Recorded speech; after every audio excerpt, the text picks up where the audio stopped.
仮名書百人一首。皆様こんにちは、慶州です。本年もどうぞよろしくお願い申し上げます。世の中は何かと慌ただしいですが、このチャンネルではゆっくりと平和を祈りながら仮名書を書いていきたいと思っています。仮名書とは、我々日本人が世界に誇るべき仮名文字、唯一無二の日本の言葉を綴る芸術です。使われる用紙も平安の頃から技術を集め、料紙というものを先人が作り出しました。今回は料紙に仮名を書いていきたいと思っております。料紙にはきらびき、ぼかし、染め、蒔絵、継ぎ紙などいろいろな加工がされております。その染め紙、色のついた紙に本日は43番を書いていきます。今回は皆様に伝わりやすいように、私の教室の様子をそのまま写しております。どうぞお楽しみになさってください。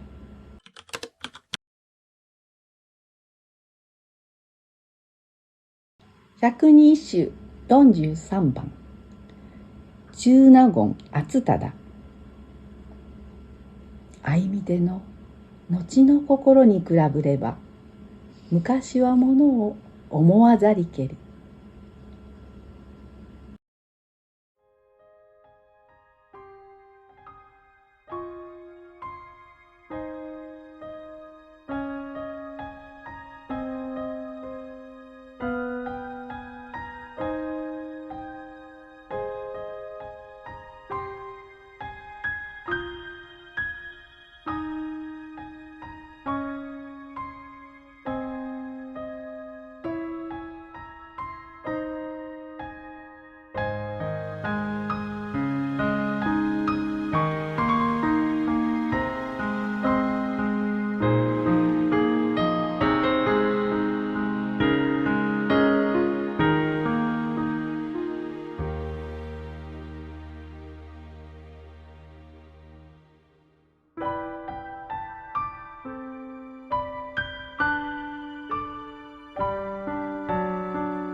じゃあ皆さんお集まりいただけますか。はい、どうぞ。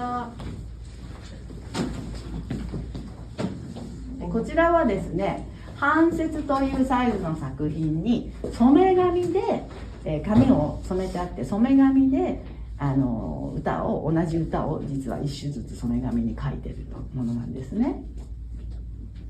ですがイメージによって全然違ってきますよね。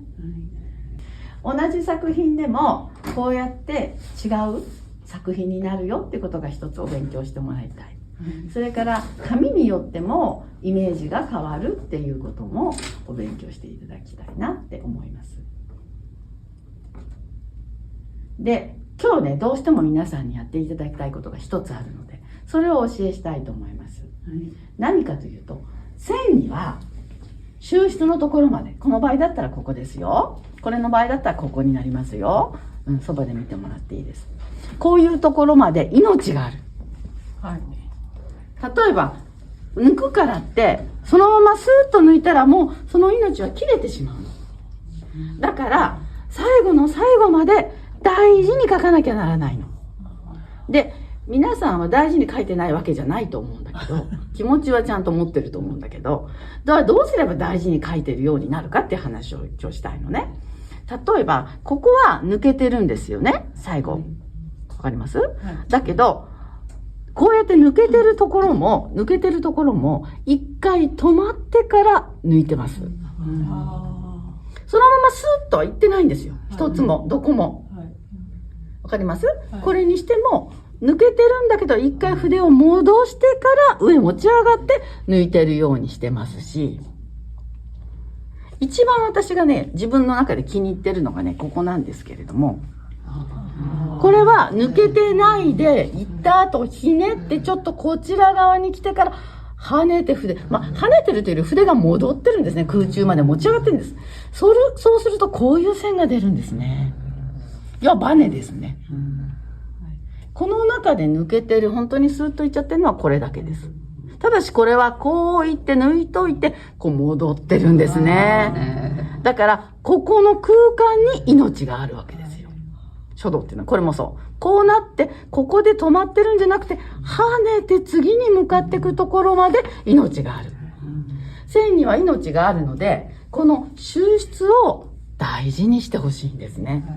つまり一度筆、墨がついた筆がこう戻った時に、これが大事ってこと。このままいっちゃダメよっていう気持ちが抜けちゃうよって話なので、こういった時にどんなに抜いても一回こうして立ててから抜くっていうことをすると線が変わってくるよっていうことをお教えしたいんですね。なので今日ちょっと皆さんここをね、半紙でもいいですし、大事作品のところでももちろんいいですので練習して、こういったところができるようにね、なってもらうといいなと思います。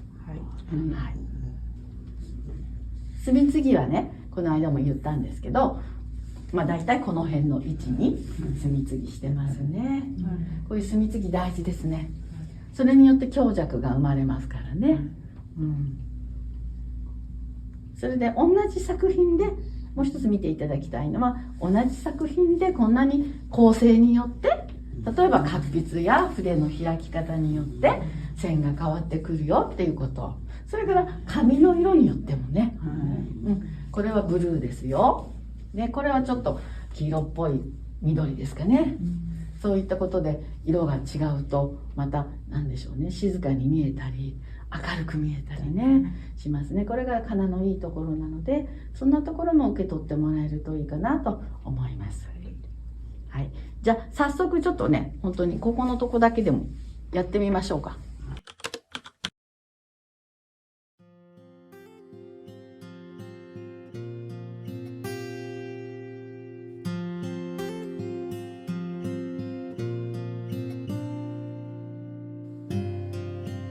はい、以上になります。本日はこれで終わりにしたいと思います。私の日常の教室の様子をお伝えしたいと思い切って録画させていただきましたが、少々熱が入りお恥ずかしゅうございます。書の一本の線の命を伝えたく一生懸命指導してしまいまして、ただ私の弟子たちは真面目で一生懸命ですので、毎回楽しい授業を行っております。それでは終わりにいたします。本日はありがとうございました。次回皆様にまたお会いできますことを楽しみにしております。失礼いたします。ごきげんよう。慶州でした。